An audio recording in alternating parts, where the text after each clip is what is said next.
लांबी लांबी केसिया लीलम दीदिया गाना आबू हरल नेरे जाने शिवा गुरु आयेता पाहुन मारे जाने रे जान शिव गुरु आयेतान पाहुन रे जाने रे जा हाथावा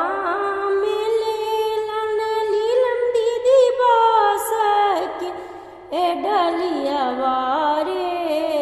जाने रे जान चली देलन घानी फूलवरिया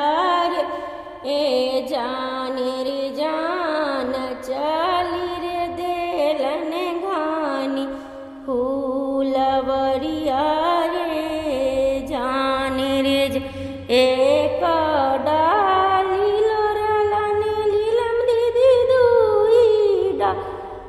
लोरलन रे जा आनती सारे डाली में ढसलई काली नगिनिया रे ए जाने रे जानती सारे डाली में ढसलई नगिनिया रे जान रे जा आपने मामी राईता तयो जावा बुले तने रे ए जाने रे जाने स्वामी के मम्मी के जिया